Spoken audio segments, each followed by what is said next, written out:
Precioso. Amén. Cuando empezó la hermana Alicia, me vino esa palabra, no la tenía en la mente, pero es el pueblo que andaba en tinieblas. Vio una gran luz. Qué precioso, ¿verdad? Amén. Esa luz ha venido a nuestra vida y nos ha enseñado la verdadera vida. ¿Quién es la verdadera vida? Una persona. Amén. La vida es una persona y tiene nombre, ¿verdad? Qué precioso. Voy a contar un testimonio que creo que ni siquiera Tati sabe. Pues le he contado parte de él, pero no lo sabe completo. Desde que vivía allá en Guanábano, leía libros que mi mamá me peleaba, me decía, no debes leer eso porque el que lee todas esas cosas termina con la mente confundida. Y efectivamente, en cierta forma, con la mente confundida, terminé, en cierta forma. Pero luego recibo al Señor y muchas de esas dudas que tuve durante tiempo acerca del nombre, de quién es Dios y quién es Jesucristo, esas dudas durante un tiempo se disiparon. Pero comencé entonces a leer, o mejor dicho, a estudiar con un grupo de personas. Poca gente sabe esto, que yo estaba estudiando con judíos mesiánicos y volvió la duda a mi corazón. La mente se volvió, o sea, no se saben lo que es una melcocha. Una melcocha es una liga de cosas. No sé cómo le dicen en sus países. En mi país es como una masa, tiene azúcar y tiene harina tuve una melcocha de conocimiento y de sazones y de cosas, a tal grado que ya me alegraba cuando en los cultos no mencionaban el nombre Jehová. Ay, qué bueno que hoy no dijeron Jehová. Ay, qué bueno que hoy no mencionaron esto. Ay, qué bueno que no. Eso fue para mí desastroso en mi vida. Desastroso en mi vida. Entonces empecé a leer que todo lo que era católico era malo. Eso era y todo lo que era protestante era malo. Y que todo lo que nosotros creíamos era paganismo.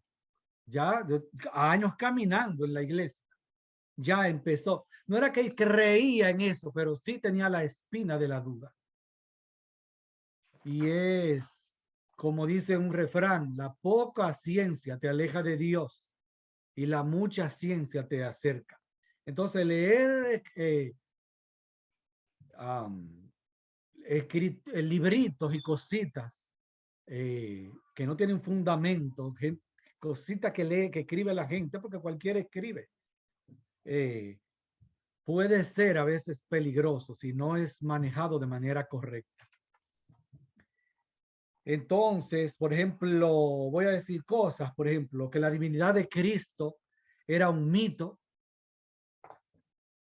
que Cristo era, eso era una de las cosas que estudié con los judíos mesiánicos. O sea, ellos sí creen, muchos de ellos. Acuérdense que un judío mesiánico es todo judío es mesiánico, porque creen en el Mesías. Pero pero hay una rama que no es del judaísmo, más bien sería una rama del cristianismo, que son judíos que creen en el Mesías. Hay muchos, pero hay una rama dentro de ellos que no creen que Jesucristo es de origen divino y que creen que la iglesia cristiana, llámese como se llame, especialmente la católica, fue definiendo la divinidad de Jesús a través de los años. Eso es lo que ellos dicen. Sí, Jesús sí es muchos de ellos dicen, los judíos mesiánicos que creen en Cristo dicen, sí, Jesús es el Mesías, pero la idea de la divinidad de Jesús es un concepto que se fue desarrollando a través de los siglos, especialmente por el catolicismo, dicen ellos. Ellos dicen que especialmente Constantino, que es un disparate que yo repetía muchísimo. Yo me cansaba, yo porque leí un librito, dos libritos. Ah, no, ¿y quién hizo la Iglesia Católica? Constantino. ¿Y quién nombró a Cristo Dios? Constantino y todo Constantino y Constantino. Y hoy sabemos que no, no es verdad. Constantino simplemente lo que dijo fue, no te dice lo que fuera un creyente real, ni que no lo fuera. Constantino fue terrible, es un personaje histórico desastroso. Sin embargo, lo que Constantino hizo en cuanto al cristianismo fue que dijo, pónganse de acuerdo, ustedes están muy divididos y digan qué es lo que ustedes creen, a la iglesia, a los cristianos. Como el cristianismo ahora va a ser la religión oficial del imperio, no me importa lo que ustedes crean, definan lo que ustedes creen y eso yo lo voy a dar por hecho. Entonces, eso es lo que, de ahí es que vienen credos que todavía nosotros creemos, pero no es que estamos debajo de Constantino, eso es un disparate. Por eso hay que leer bien la historia, no ser tan superficiales. Yo me llenaba la boca a cada rato. ¿Y quién hizo esto? Constantino, Constantino, Constantino. Nuestra fe no la definió Constantino, nuestra fe está basada en las santas escrituras.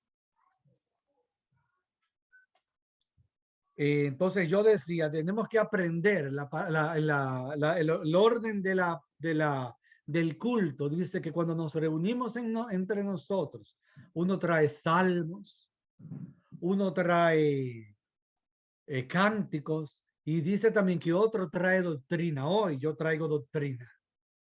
Esto es doctrina lo que voy a traer hoy.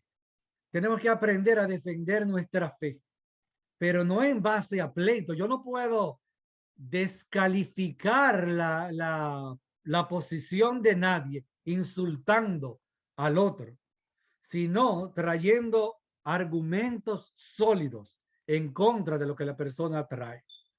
Por ejemplo, si alguien dice Jesucristo no es Dios, entonces yo no puedo decirle, ¿y quién eres tú para decir eso? Si todo el mundo sabe que tú eres un ladrón, por ejemplo. Eso no ¿me entiendes? O sea, que sea un ladrón o no sea un ladrón, en esa discusión no es relevante.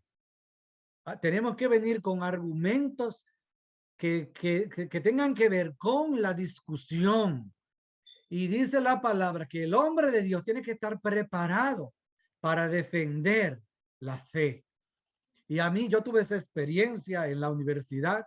Una judía me comió vivo porque yo no tenía argumentos. Ella me dijo todas estas cosas y yo me quedé así como un borrego. Yo no sabía qué decir porque yo no tenía argumentos. Yo pensaba que tal como ella me dijo, eso es un invento. Ella había sido creyente. Esta señora había sido cristiana antes. Y entonces había negado de la fe cristiana. Primero ella había sido cristiana, evangélica. Primero había sido católica, luego había sido evangélica. Luego fue judío mesiánica de los creyentes y luego se convirtió en judía no creyente en el Mesías Jesús, quiero decir. Entonces me comió vivo con sus argumentos y yo no tenía que decir. No tenía que decir y por eso es penoso que tantas personas, aún dentro de la iglesia, desconozcan esto.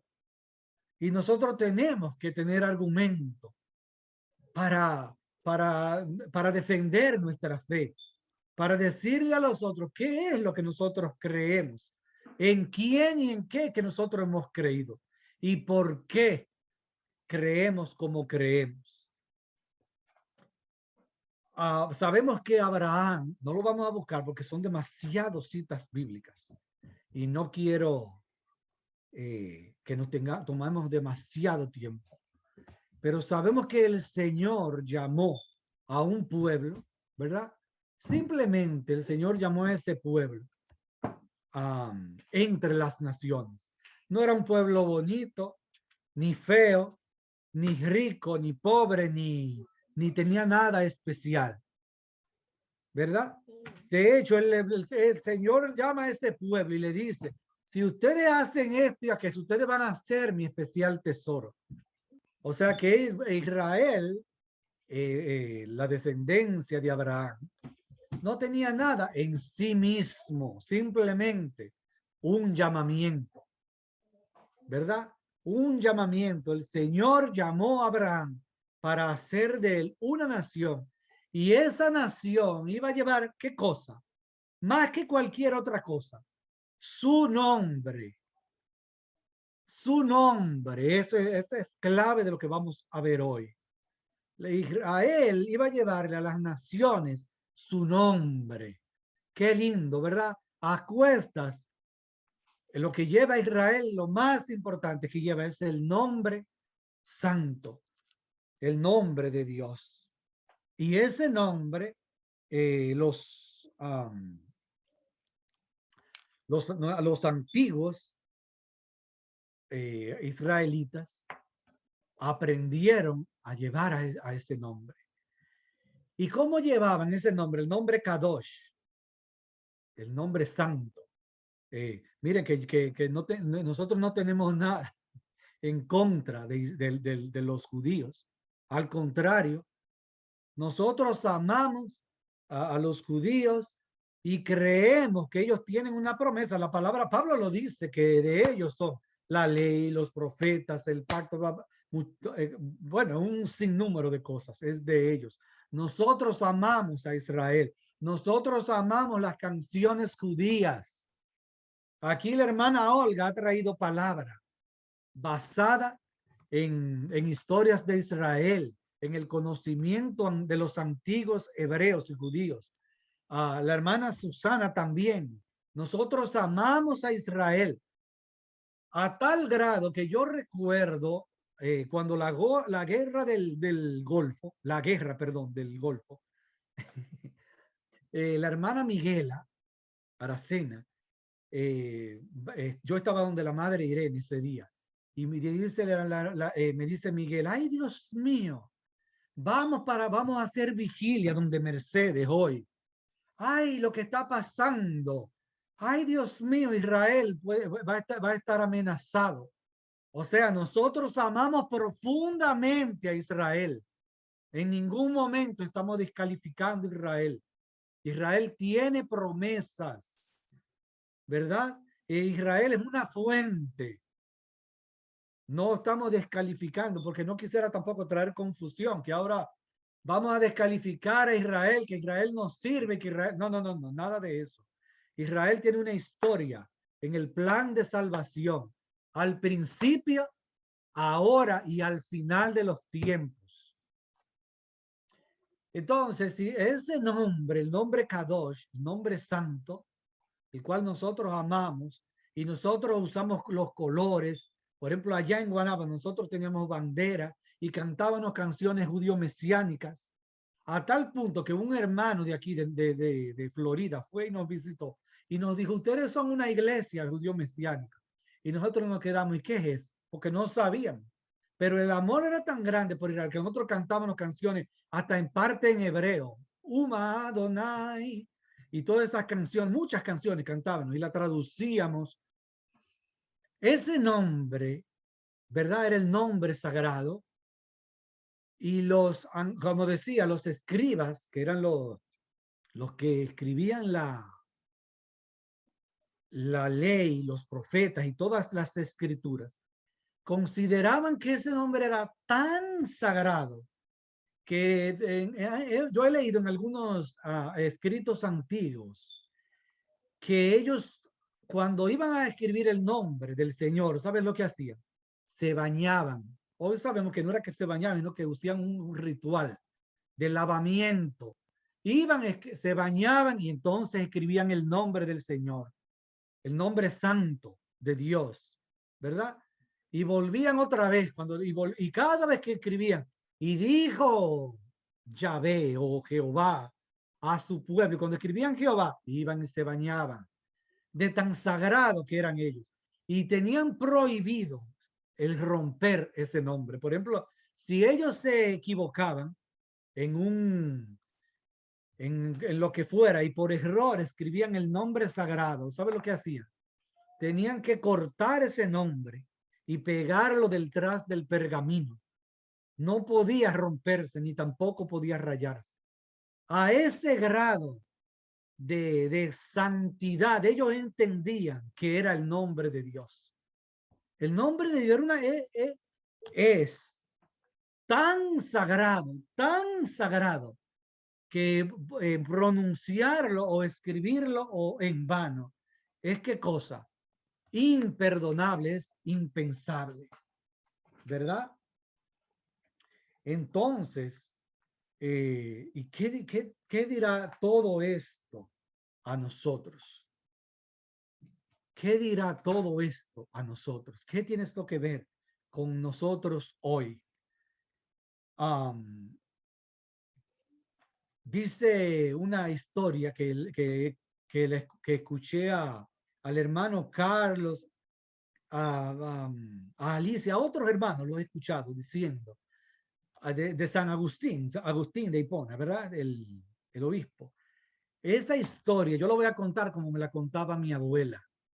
Mi abuela me decía que Agustín, que era un santo, ya no sabía mucho de la historia de él, pero leía algunas cosas. Y me decía que el misterio de la Trinidad de Dios era tal que Agustín tuvo un sueño, ¿verdad? Y en ese sueño él ve a un niño con una latita que entraba, y entonces frente al niño estaba el mar, un océano, bueno, lo que hemos visto el océano, ¿verdad? Y él iba en la latita y tomaba un poquito de agua en la latita y lo metía en un hoyito en la arena. Y entonces a Agustín le da curiosidad y le dice, niño, pero ¿y qué es lo que tú haces? Y entonces el niño le dice, es que yo estoy tratando de vaciar todo el océano en esta latita, poquito a poquito, hasta meterlo en ese hoyo. Y él le dice, pero mi hijo, pero qué locura es lo que tú estás diciendo, eso es imposible. Y entonces el niño le dice, de la misma forma que es imposible esto, es imposible que tú entiendas a Dios. Nosotros a Dios no lo podemos entender. Dios se nos revela por partes, pero la plenitud de Dios es imposible. Dice Pablo que los caminos de Dios y sus juicios son inescrutables. O sea que podemos estar la eternidad entera siguiendo la inescrutabilidad de Dios, la inmensidad de Dios, la eternidad de Dios, y nunca vamos a poder entenderlo de una manera completa, porque por eso Él es Dios. Entonces, cuando nosotros venimos con una palabra, a veces dice, ay sí, pero aquello, ay sí, pero otro. ¿Por qué? Porque es que la persona de Cristo en su plenitud, dice la palabra que lo vamos a ver cuando, cara a cara, cuando estemos en otro cuerpo. Pero aquí no se nos da a entender hasta lo más profundo, ¿verdad? Es imposible entender a Dios en su plenitud, imposible, ¿verdad? Solo Cristo dice que Él, por eso es que Él dice, solo Él nos lo ha dado a conocer. Qué precioso, Cristo nos ha dado a conocer ese nombre precioso. Vamos a ver en el culto al Señor. Me gusta mucho algo que dice el hermano Radamés. ¿Ustedes quieren ver lo que es el culto? el hermano Ramón Fernández, y me encanta, que dice, ustedes quieren ver qué cabe en uno de estos, en nuestros cultos. ¿Qué cabe más o menos? ¿Qué es apropiado cuando nos reunimos en culto? ¿Qué es apropiado? Vámonos al Antiguo Testamento, ¿verdad? Y eso nos va a dar una idea de lo que cabía. Yo no me imagino cosas que nosotros hacemos en el culto, porque ya después que el culto pasa, ya es otra cosa, pero en el culto, cuando paramos ese momento de adoración, ¿qué es lo que cabe? ¿Qué cosas cabe? Y vamos a ver lo que cree la iglesia primitiva. La iglesia primitiva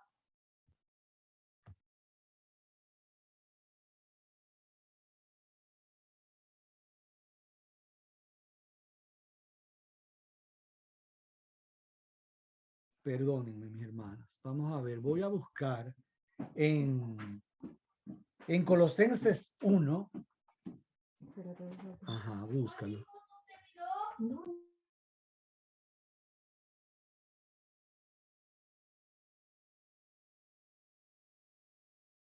Ajá, en Filipenses 1, del 1 al 15.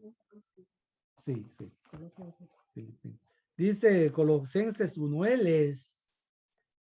Quiero traer esto. ¿Saben por qué? Porque ya se ha descubierto que muchas de esas, de los escritos de Pablo, como este, por ejemplo, este pedazo de Pablo, eso yo lo sabía. ¿Cómo lo sabía yo? Nadie me lo había dicho, pero en el espíritu yo sabía que eso era antes. Muchas de esas cosas que escribe Pablo en sus epístolas, no las escribió Pablo, sino que Pablo las tomaba de las iglesias donde él iba. Y cuando yo le confirmé eso, yo casi la cabeza se me explotó. La iglesia primitiva cantaba y declamaba a Jesús. Y Pablo entonces tomaba y cuando escribía entonces a otra iglesia, tomaba, por ejemplo, él iba a escribir a Gálatas, pues entonces se inspiraba en lo que los colosenses habían dicho y lo que una iglesia, y así él decía. Y uno de esos cantos antiguos que era parte del culto, que es impensable que en el culto, si Cristo no fuera divino, impensable que Cristo fuera mencionado en la forma en que es mencionado así. Amén. Es imposible que se le diera esa preeminencia a un hombre. Dice, él es la imagen del Dios invisible. El primogénito de toda la creación. Ya sabemos que primogénito no significa que fue el primero necesariamente, ¿verdad? Sino que tiene un lugar de excelencia. Porque hay una doctrina, una secta que dice, tú ves que él fue creado porque él fue el primogénito. Primogénito no significa que fue el primero. De hecho, hay muchísimos dentro de los libros de los patriarcas que menciona, es fulanito mi primogénito.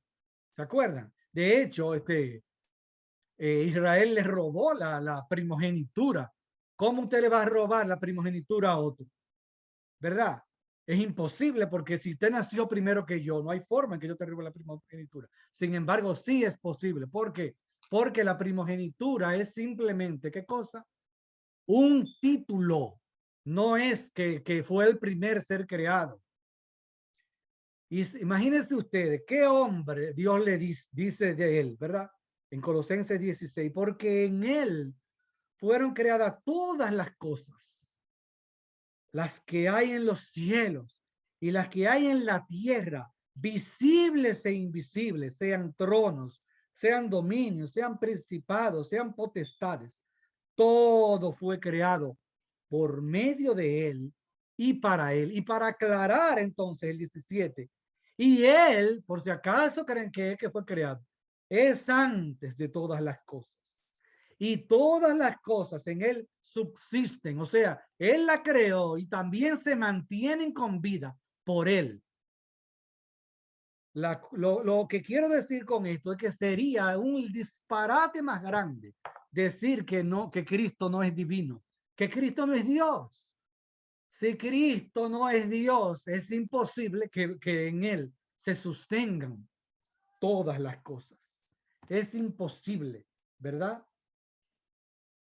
Imposible.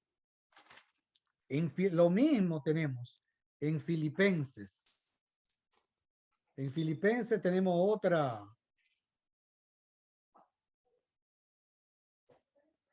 otro, vamos a decir, poema que se leía también en la iglesia primitiva. Dice, haya pues entre vosotros, en Filipenses 2, del 5 en adelante, haya pues en vosotros el mismo sentir que hubo también en Cristo Jesús, el cual, siendo en forma de Dios, cuando dice siendo en forma, en el original no dice que tenía forma de Dios, dice que tenía la sustancia de Dios, la materia, lo que de lo que Dios está hecho Cristo. Eso es lo que dice el original. Dice, no estimó el ser igual a Dios como cosa a que aferrarse. Él pudo haber dicho, ay no, yo no quiero convertirme en un hombre. Sino que se despojó a sí mismo, tomó la forma de siervo y se hizo semejante a los hombres. Más aún, o sea, no le bastó con convertirse en un hombre, ¿verdad? Más aún, hallándose en la condición del hombre, se humilló a sí mismo, haciéndose obediente hasta la muerte, y aún no solo la muerte. ¿Qué clase de muerte? Muerte de cruz. Y por eso Dios lo exaltó sobre todas las cosas y le dio un nombre que es sobre todo nombre, ¿verdad? Y ahí dicen mucha gente, tú ves que Dios fue que le dio un nombre, que Cristo le dio porque Dios le dio un nombre, sobre todo nombre. Pero ahí vuelve otra vez y cita a Isaías. ¿Qué dice en Isaías 45, 23? Vamos a buscarlo, que eso es importantísimo. Eso es porque dicen que fue la iglesia que evolucionó, que la iglesia a través de los años fue creando ese ser divino, pero vamos a ver lo que dice la iglesia. Quédense con Filipenses 2 ahí. Y vamos a ver lo que dice en Isaías 45, el 23 dice, mirad a mí y sed salvos todos los términos de la tierra. ¿Dónde él iba a ser visto? En la cruz. Porque yo soy Dios y no hay otro. Cristo no es otro Dios. Cristo es con Dios, en Dios, eterno con él. Dice el 23, por mí mismo hice juramento. Dios juró por él mismo. ¿Qué jura? Dice, de mi boca salió palabra de justicia y jurará toda ley. Dice, perdón, perdón, dice, por mí mismo dice juramento y de mi boca salió palabra de justicia y no será revocada. Es una palabra firme. ¿Cuál es esa palabra? Ante mí se doblará toda rodilla y jurará toda lengua. ¿Qué cosa? Imagínate tú, ante mí jurará, perdón, ante mí se doblará toda rodilla y jurará toda lengua. Y volvamos a Filipenses, a ver si se nos parece. ¿A quién que está citando Filipenses? Dice el Filipenses 2, 9. Por eso Dios lo exaltó sobre todas las cosas y le dio un nombre sobre todo nombre, para que en el nombre de Jesús se doble toda rodilla de los que están en los cielos, en la tierra y debajo de la tierra. ¿Verdad? O sea que es un paralelo con Isaías 45, evidentemente. Y eso se cantaba y se recitaba dentro de los cultos de la iglesia primitiva. No como dicen que el nombre que fue evolucionando a través de los años. No es verdad, no fue evolucionando a través de los años, sino que desde el principio de la iglesia, los primeros discípulos de Jesús ya sabían quién él era. Ya les había sido revelado. Dice no sé si se acuerdan, Evidencia para un veredicto, de ese libro de John McDowell, creo que es que se llama, no recuerdo el nombre, no. Perdonen que no soy bueno recordando, soy malísimo. Y él dice, ese autor, que, porque una de las cosas que han dicho es, ok, sí, es verdad, en el Nuevo Testamento parece que sí, como que Jesucristo es divino, pero es que pasa que eso fue acomodado. Y dice ese autor, cuando digo ese autor, es un autor que es uno de un erudito, un tipo que ha estudiado la PhD de qué sé yo cuánto doctorado en lingüística, en qué sé yo cuántas cosas del mundo. Y él dice, historiador, él dice, miren, si Jesucristo no existió y no hizo todo, y ese personaje se lo inventaron, más milagro es que hayan inventado ese personaje que el hecho de que el mismo Jesús haya existido. Y él dice, es imposible que con los recursos de aquella época, aquellos hombres hayan podido construir esta historia que encaja de una manera tan perfecta el Antiguo y el Nuevo Testamento. Es cada detalle, cada detalle, cada detalle. Es una cosa inmensa, inmensa, inmensa, detalle tras detalle. Que el cordero que iba a ser inmolado, que la corona de espinas, que eso era un símbolo del cordero, de cuando Abraham iba a sacrificar a Isaac. Y así, detalle tras detalle, es una cosa impresionante. Es imposible que en tan poco tiempo aquellas gentes pudieran organizarse. Tuvieron que haber hecho una universidad de décadas para poder terminar dando con un libro como es el Nuevo Testamento. Es imposible. Vamos a ver una evidencia que no le he visto en ningún lado, que el Señor nos ha enseñado. Dice, ¿se acuerdan que Pablo tuvo un encuentro con el Señor, ¿verdad? Y cuando Pablo vio lo que pasó, está en Hechos, le dice Pablo Pablo no entendía lo que pasaba. Pablo era simplemente, Pablo no andaba buscando a Dios, Pablo andaba simplemente persiguiendo la iglesia, ¿verdad? Eso era lo único que Pablo hacía. Pablo no hacía nada más. No era que Pablo estaba orando ni nada. Simplemente perseguía la iglesia en Hechos. Y dice en Hechos, creo que es en el 8, dice,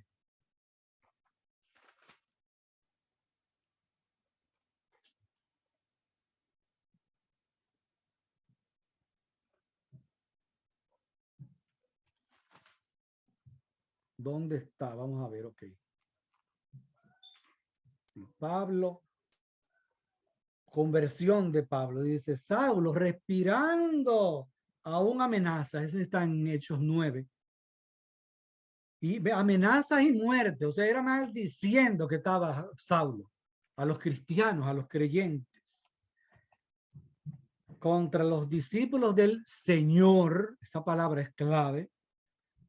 Vino al sumo sacerdote y le pidió cartas, ¿verdad? Para ir a perseguir, para seguir con eso.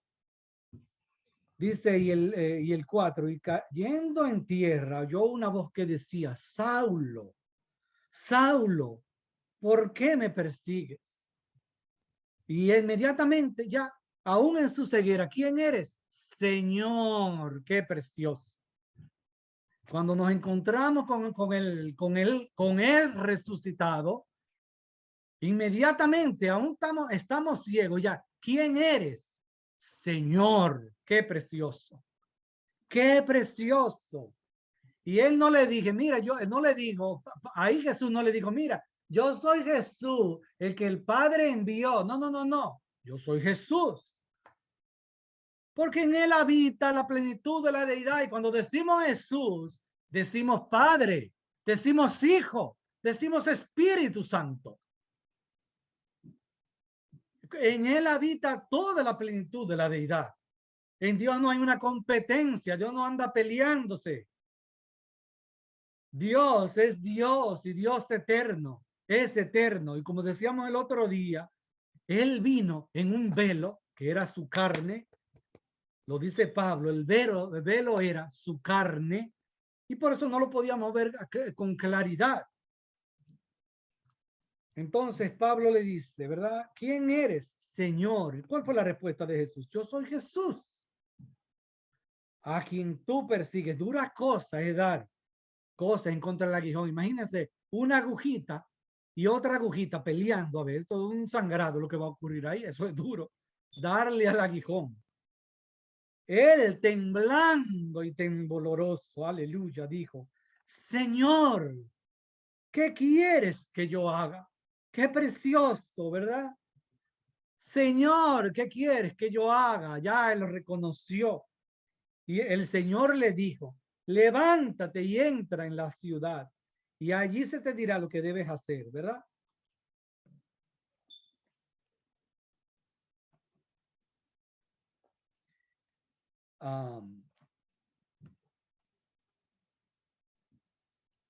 Dice el verso 15, el Señor le dijo, ve. Acuérdate que este discípulo tenía miedo de Pablo, Ananías. El Señor le dijo, ve, porque ¿quién no le iba a tener miedo a una fiera así? Pablo era una fiera. Era el enemigo número uno de los cristianos. Ve que escogido me es este para llevar mi nombre en presencia de los gentiles, de reyes y de los hijos de Israel, porque yo le mostraré cuánto le es necesario padecer por causa de mi nombre, ¿verdad? De mi nombre, ahí está claro. Ahí está claro que Jesucristo es, como dice la palabra, el Hijo de Dios, el Hijo del Dios vivo, Dios hecho hombre.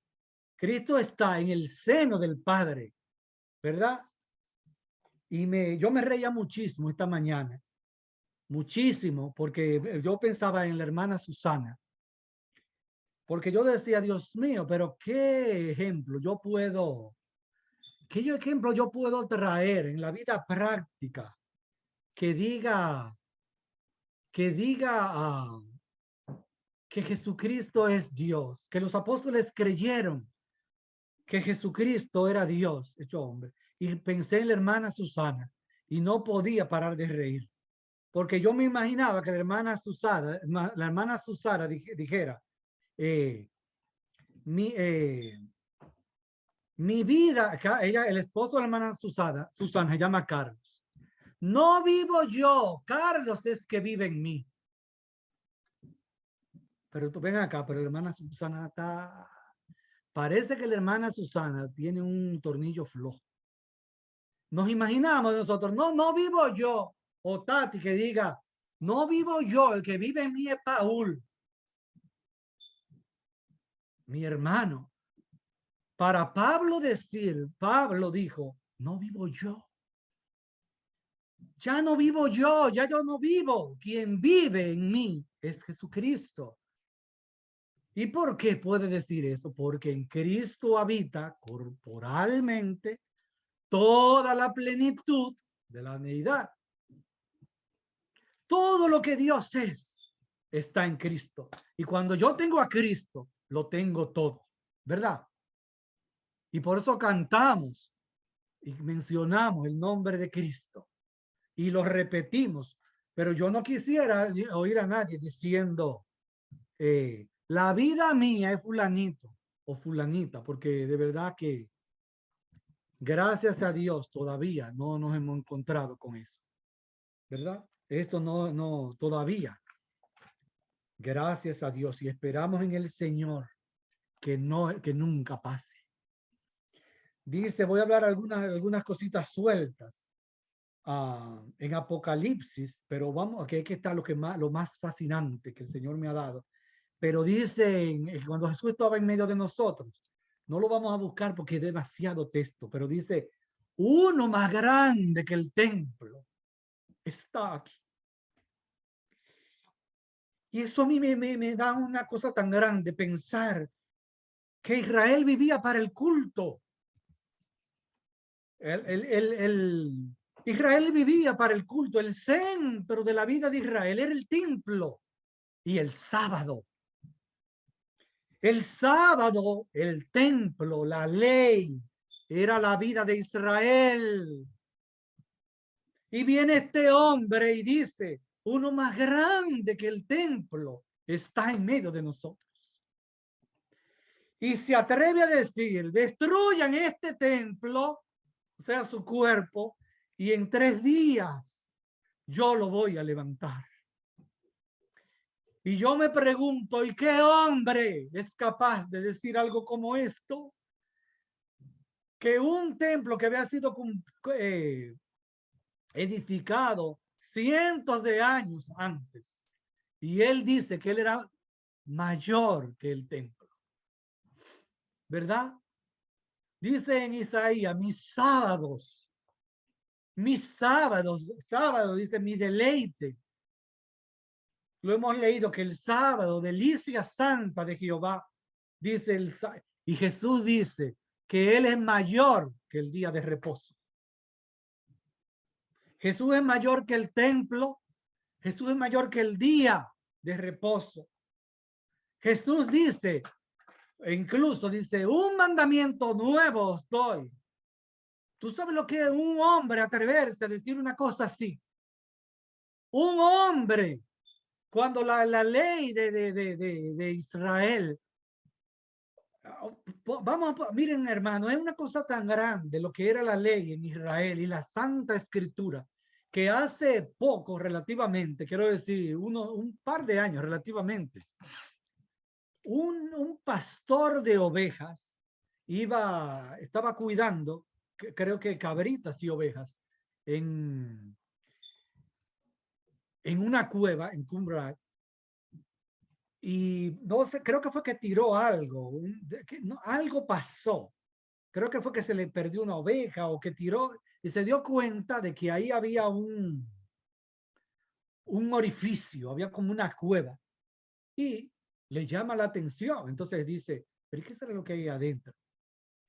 Y descubre aquel mundo de manuscritos que gracias a Dios hoy los podemos ver.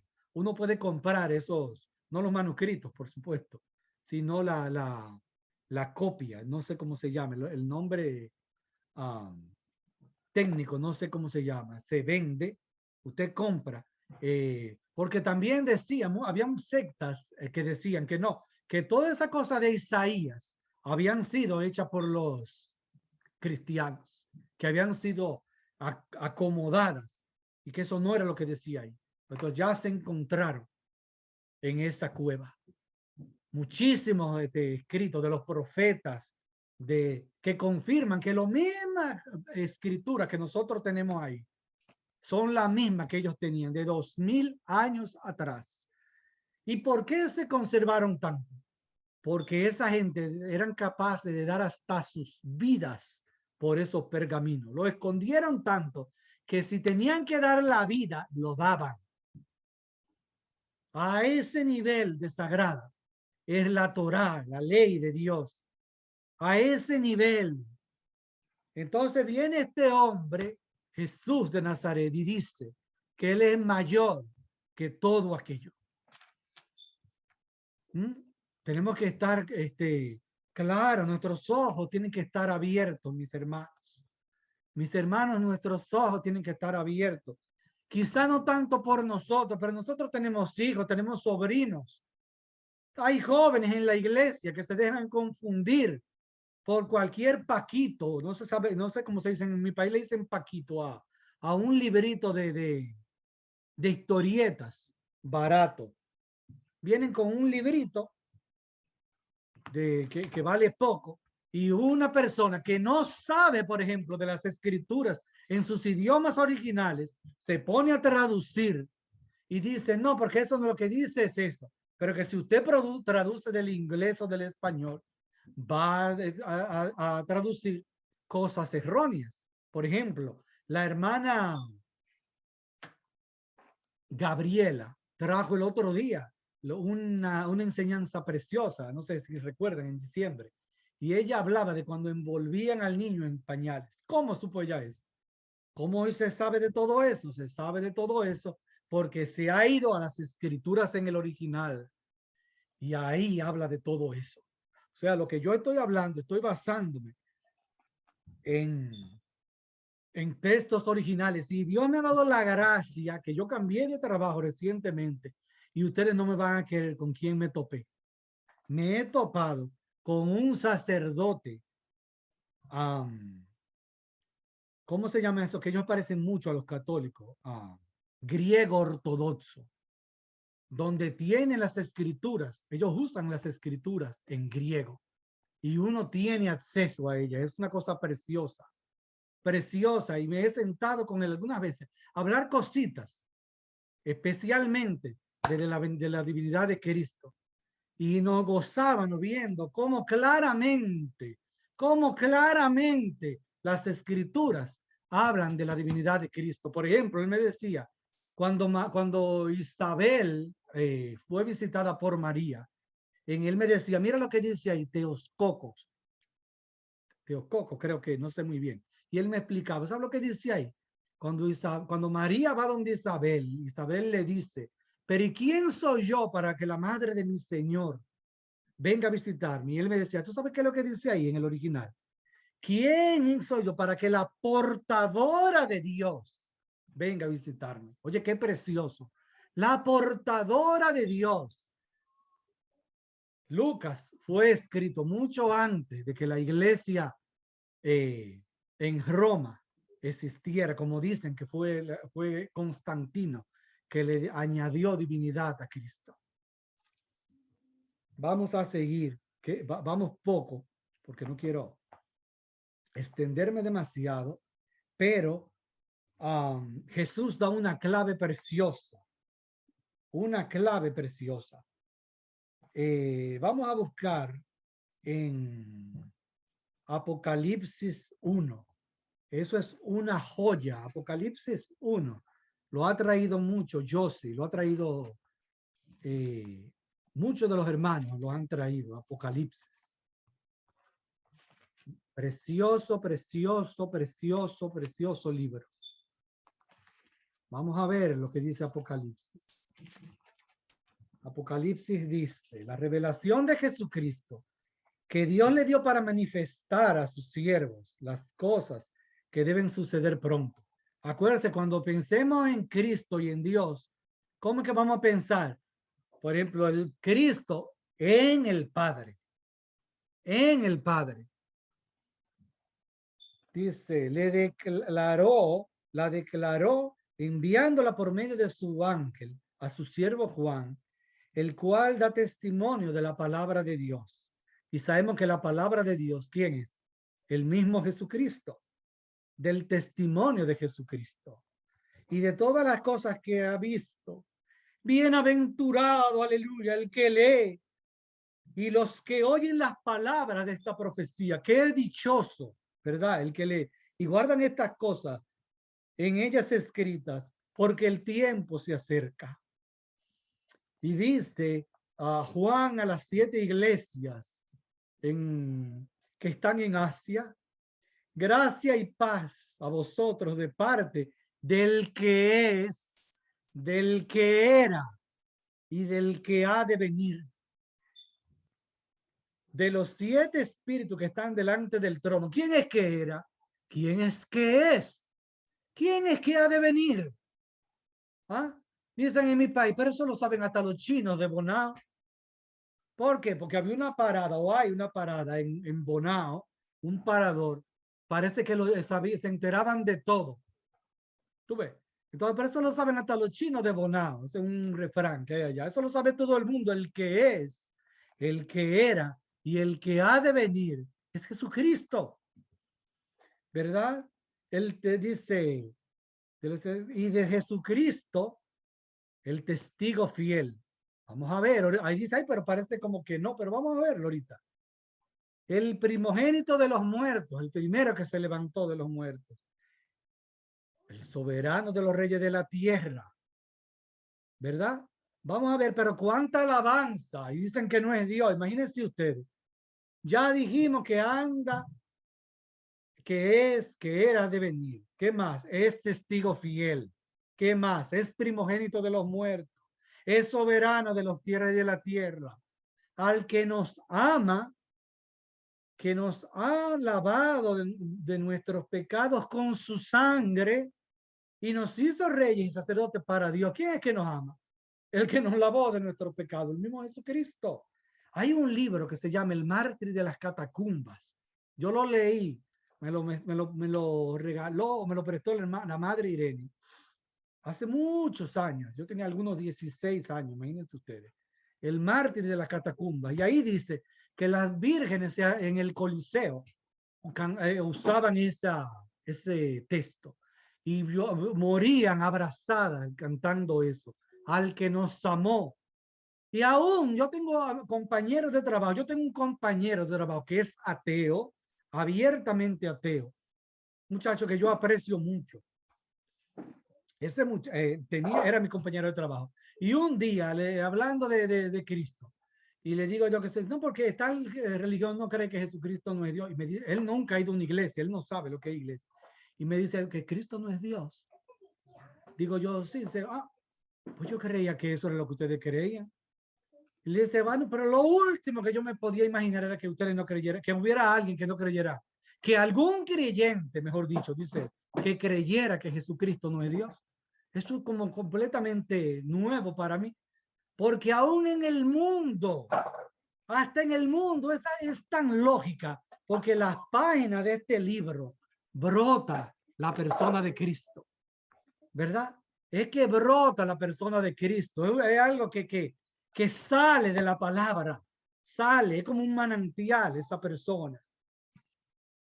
Dice, nos ha alabado, ¿verdad? Dice, he aquí que vienen las nubes. Todo ojo lo verá. Y ahí, eso, ¿quién viene en las nubes? ¿Sabe lo que es eso?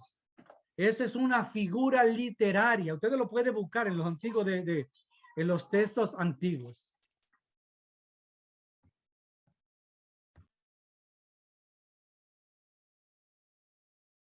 En los textos antiguos, ¿quién era el que cabalgaba en las nubes? Siempre, búsquenlo. El Dios de dioses. El Dios de dioses. Siempre, Zeus, o sea, siempre el Dios de Dios. O sea, que lo que yo quiero decir con esto es que los escritores del Nuevo Testamento, para facilitarle la comprensión al lector, incluso usaban figuras conocidas en la época para referirse a Dios. O sea, ellos usaban figuras que usaban, no es bonito decirlo, pero lamentablemente es la realidad. Figuras que se usaban para dioses que no eran el Dios vivo. Y usó eso el escritor. Esa figura literaria. El que cabalga en las nubes, porque nadie puede cabalgar en las nubes. En las nubes no se cabalga. Es una posición de gloria que ocupa solo Dios, ¿verdad? Dice, y todo ojo lo verá. Y los que lo traspasaron. Hay eso lo encontré yo leyendo un rabino de antes de Cristo. Ay, ojalá recordar, pueden después escribirme porque lo voy a recordar. Un rabino borró eso. No creo que lo hizo con mala intención. Le pasó como nos pasa a nosotros. Traducimos conforme a nuestras capacidades y a veces no podemos. Y cuando él vio en Isaías ese escribiente o esos escribientes que dice, porque dice, mirarán al que traspasaron, ¿se acuerdan? Que dice eso en Isaías. Algunos manuscritos cambiaron el traspasar. Y en ese momento no lo hicieron con mala intención. Simplemente dijeron, pero que ven acá, ¿y qué es esto?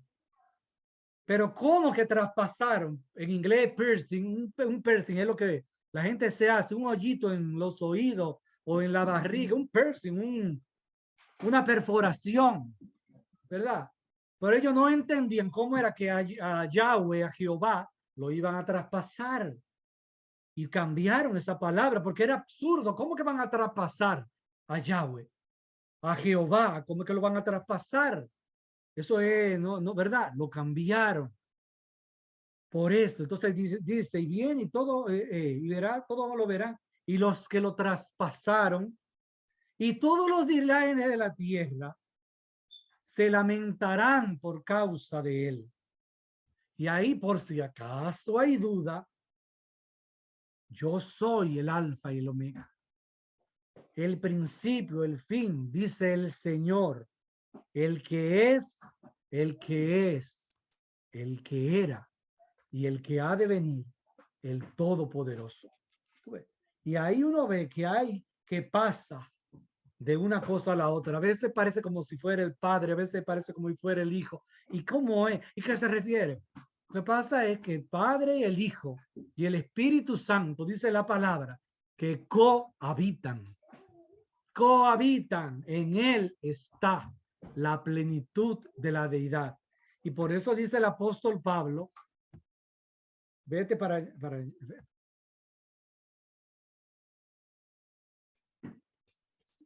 en él habita la plenitud de la deidad, ¿verdad? En él. Y nosotros estamos completos en él. ¿Por qué estamos completos en él?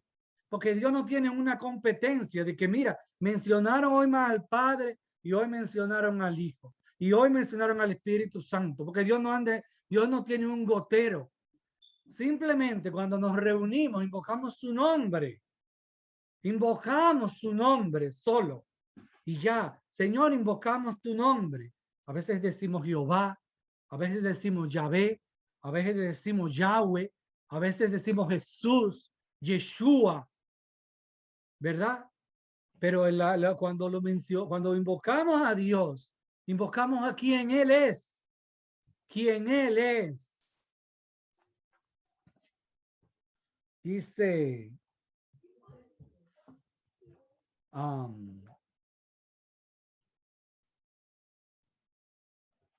fue un mensaje tan tremendo en Apocalipsis 1 que dice, me volví para ver, en Apocalipsis 1:12 dice, me volví, Juan, me volví para ver la voz que hablaba conmigo y vuelto, o sea, y cuando me miré para atrás, vi 7 candeleros de oro y en medio de los 7 candelabros, a uno semejante a hijo del hombre. Y hijo del hombre, sabemos qué significa.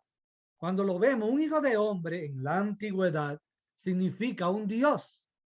Eso lo puede usted buscar altamente en toda la historia antigua. Cuando dice hijo de hombre, ahí lo que dice que era, cuando dice semejante a un hijo de hombre, lo que significa era que era un ser divino, vestido de ropa que llegaba hasta los pies.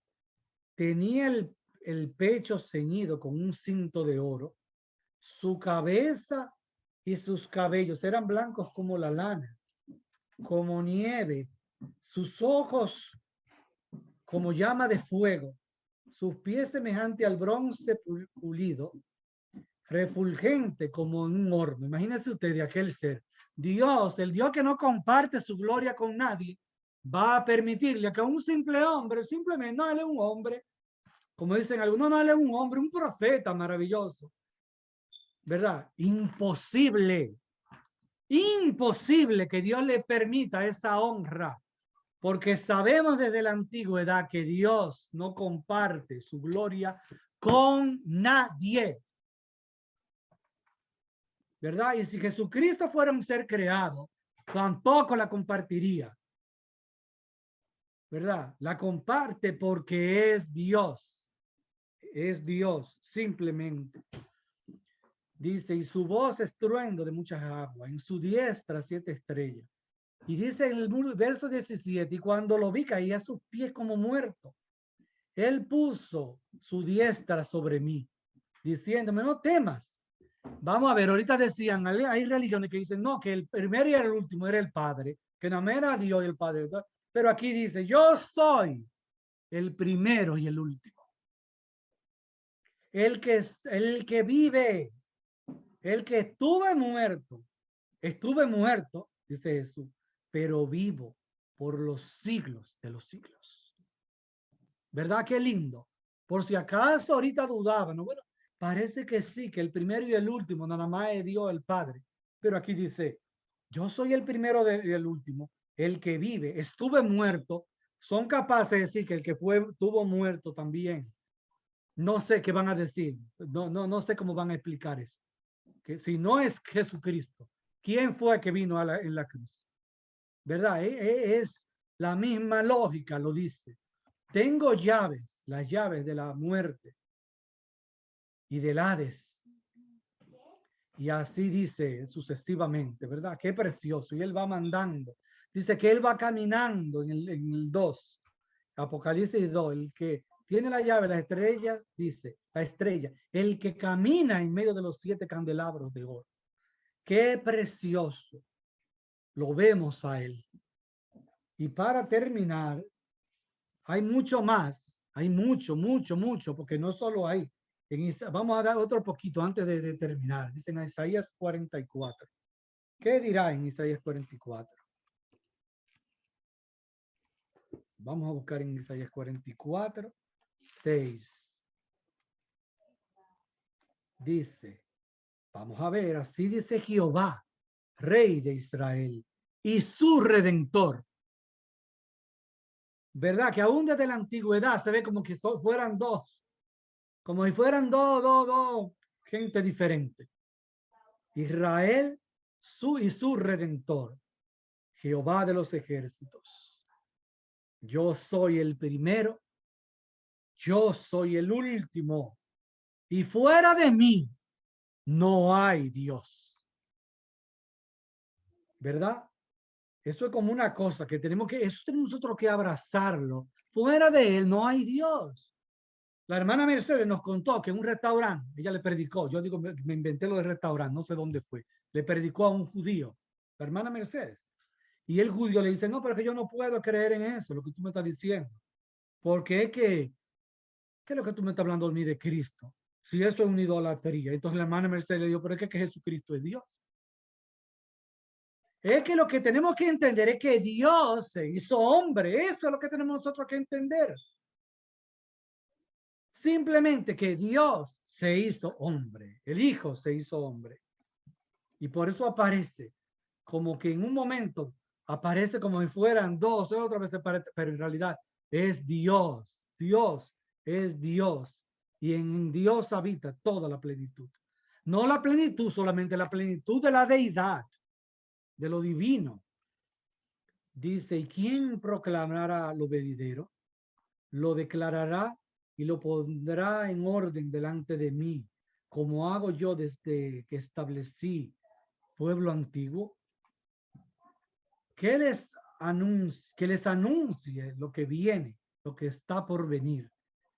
Dice, luego vosotros sois mis testigos. No hay Dios sino yo, no hay roca, no conozco ninguna. Entonces Cristo está, como dicen en algunos lugares, en Santo Domingo y en Puerto Rico, hasta en la sopa. Es donde quiera que está Cristo. Mírenlo ahí. Vosotros sois mis testigos. En Isaías, ahí no hablaba, ahí Cristo no debía, ni siquiera sabía claramente que era que venía en carne. Y Cristo dice, ¿se acuerdan? Cuando ya le dice a los discípulos, ya resucitado, Jesús le dice, ustedes sois mis testigos. Y otra cosa que dice, dice, no hay roca, no conozco ninguna, no hay Dios fuera de mí, solo yo, dice Jehová. Y Jesús dice que Él es la roca de los siglos. Él es la roca de los siglos. Nosotros cantamos, bendita sea la roca, bendita sea Jehová la roca, por toda la eternidad, mi escondedero, mi refugio. Jehová es mi escondite. Jehová es mi verdad. Dice, Jehová es mi pastor. Pero Jesús dice que Él es el pastor. Entonces, ¿cómo es la cosa? ¿Es Jehová el pastor o es Jesús? Mis hermanos, Jesús habita en Jehová, en el Padre, y el Padre y de la plenitud de Dios habita en él. Hay que repetirlo, hay versos que hay que repetirlos hasta el cansancio. Aquí terminamos diciendo lo siguiente. Jesús dio una clave muy poderosa. Y él dijo que cuando él fuera levantado, él iba a ¿hacer qué cosa? A atraer a muchos a él mismo. Imagínense ustedes que si Jesucristo no es Dios, eso es una cosa aberrante. Jesucristo iba a traer a la gente a él. Qué lindo, ¿verdad? Qué bello, dirían allá. Sí, un hombre, él iba a traer a un hombre. Dios iba a traer a la humanidad a un hombre. Eso es un disparate horrible, horrendo, horrendo. Dios trajo a la humanidad a él mismo. En Segunda de Reyes, vamos a buscarlo, 18. Es algo precioso. En Segunda de Reyes, en Segunda de Reyes, 18, sí. ¿Qué dice en Segunda de Reyes? 18. 18 en el verso 4. Dice en el verso 4, vamos a ver. Primero hay que ver, lamentablemente, aunque tenemos poco tiempo, pero vamos a ver un poquito del contexto. ¿Se acuerdan? Moisés le dijo al pueblo de Israel, cuando la serpiente envenenaban a los hijos de Israel, el Señor le dijo, mira Moisés, ve y levanta una serpiente. Y cuando la gente sea picada por esa serpiente, tú vas a levantar una serpiente de bronce. La gente va a mirar, el pueblo, el enfermo va a mirar la serpiente de bronce. Y van a ser sanos. Pero ¿qué pasó? Vamos a ver. Dicen en la historia, en Segunda de Reyes 18:4, que ese rey hizo lo recto ante los ojos de Jehová, conforme a todas las cosas que había hecho David su padre. Quitó los lugares altos, o sea, los altares, ¿verdad? Quebró las imágenes, rompió los símbolos de Acera, una diosa, e hizo pedazos la serpiente de bronce que había hecho Moisés. Pero ahí aclara, ¿por qué?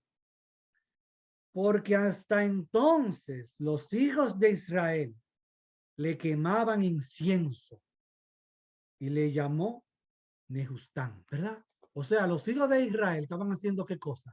Idolatrando a la serpiente, ¿verdad? Pero en cambio a Jesús vamos a suponer que Jesús hubiera sido un hombre, Dios lo mandó, ¿y qué hubiera hecho? Ahora cojan a Jesús ya y vamos a desaparecerlo. No, al contrario, dice que le dio un nombre que es por encima de todo nombre. Y dice también que lo levantó y le dio el lugar más excelso. Vamos a ver, ya casi estamos terminando, que dice la palabra, ustedes lo pueden buscar en el Evangelio de Juan, que cuando Jesús, ya dijimos eso, Jesús iba a ser levantado en la cruz. Y es precioso saber esto. Que cuando Jesús iba a ser levantado, no lo digo yo, solo dice la palabra. La palabra lo dice, que encima de Jesús colocaron un letrero que estaba en 3 idiomas. ¿Se acuerdan? El idioma era, creo que el arameo, Me corrigen, por favor, que yo a veces digo mucho disparate, a veces digo una cosa por otra. Y cambio fechas y cambio cosas, cualquier cosa me dicen. Pero creo que era arameo, hebreo y latín. Sí. Entonces, a nosotros nos llegó esa traducción, ¿verdad? INRI, ¿se acuerdan? ¿Qué significa que Jesús era el rey um, de los rey nazareno, de los nazarenos, rey de Nazaret, de los judíos? Jesús Nazareno, rey de los judíos, creo que era que decía. Eso era en latín. Entonces, ese famoso INRI. Pero ¿qué ocurre? Que se puede ya ver el idioma, en el idioma hebreo. Ya sabemos en el idioma hebreo que era lo que decía. Y decía lo mismo, claro, decía que Jesús, porque acuérdense que encima del muerto, para humillar del muerto, no, del crucificado, para que la humillación fuera mayor, ponían la causa de su pecado, lo ponían encima de la cruz. Era una humillación absoluta. Por ejemplo, una persona era un rebelde en tal ciudad, lo que fuera, asesino, que qué sé yo qué, así ponía. Y a Jesús pusieron la causa de la muerte.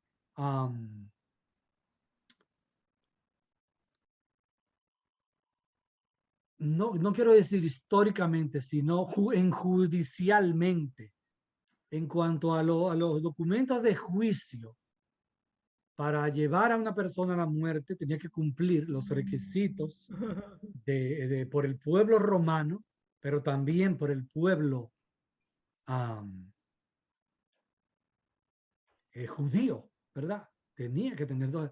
Cuando el que veía el letrero no veía solo que era rey de los judíos, sino que veía el nombre de Dios.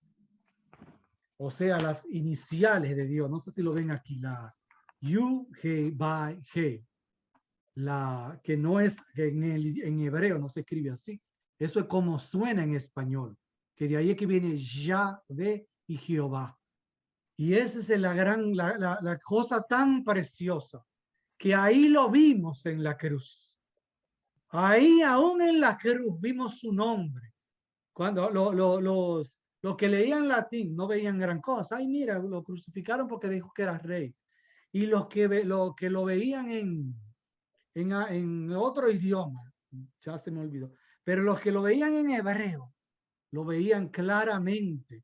El nombre del Dios viviente, lo que se llama el tetragramatón, que son las 4 letras, en medio de lo que nosotros leímos como INRI, metido ahí claramente.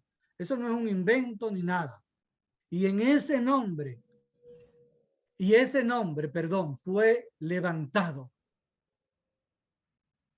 en la cruz. Qué precioso. Mira qué cosa tan preciosa. Por eso no podemos tener miedo. El cumplimiento de Dios va a ser en nuestra vida, aún con nuestros burladores. Ellos burlándose. Y lo que hicieron fue que le dieron más excelsitud a la obra de Cristo. ¿Verdad? Lo podemos ver, lo vemos en la cruz. Vemos al Hijo de Dios, vemos en la cruz a Dios mismo. Y por eso dice la palabra que tenía que ser partido. Ese cuerpo tenía que ser desbaratado. El cuerpo de carne tuvo que ser roto para que entonces en el resucitado viéramos claramente quién Él es. Y mucha gente me dice a mí, ¿por qué Él no lo dijo en la tierra? Imagínense ustedes, no podía decirlo. Y sí lo dijo. Cuando Él dijo yo soy 7 veces. Pero ven acá, yo soy, yo soy, yo soy, yo soy, yo soy, yo soy, yo soy. 7 veces lo estaba diciendo. Lo que pasa es que no podía decirlo tan abiertamente porque no iba a poder cumplir su misión. Era necesario llegar a la cruz Y en la cruz el enemigo hizo lo que hizo. Por eso dice otro escrito del Nuevo Testamento, no del Antiguo. ¿Qué dice de eso? Que si el diablo, vamos a estar claro, porque eso es la realidad, si el diablo hubiera sabido, ahí no dice que el diablo, pero lo digo yo y sabemos que es así. Si el diablo hubiera sabido que era el que estaba haciendo, que era crucificando al Rey de la Gloria, él sabía el enemigo, pero parece que en este momento, porque Dios cierra el entendimiento, no pudo ver, lo vio como hombre, no pudo ver, ¿verdad? El diablo no pudo ver quién era este ser. Y dice en Hechos que si ellos hubieran sabido quién era Jesucristo, no hubieran crucificado a quién, al Señor de la gloria. Y en los salmos dice que Él es el Rey de gloria, que Él es el Señor de la gloria. Él es el Rey de reyes. Él es el Señor de señores. ¿Verdad? Él es Cristo. Él es nuestro Rey. Él es nuestro Salvador. Él es la cabeza de la iglesia. Él es el primero de la iglesia, el último de la iglesia. Él es el todo de la iglesia. Porque en Él está todo lo que Dios es. Yo traje todo esto. Yo sé que ustedes son hermanos que tienen fundamento, pero aparte de que es lindo, ¿verdad? Traer como algo que quizá uno no había leído o quizá después podemos profundizar más, pero también hay hermanos nuevos que me han pedido hablar de esto. Yo dije, bueno, voy a aprovechar para compartir esto tan lindo que estoy leyendo y que estoy descubriendo. Por eso dice Jesús, escudriñad las escrituras, porque ellas son las que dan testimonio de mí. Ahí lo vamos a encontrar a Él. Y más buscamos y más lo encontramos. Él es la palabra. La palabra se hizo carne. Qué precioso. Gloria al Señor. El Señor está con nosotros y quiere seguir mostrándonos más de Él mismo. Amén, mis hermanos.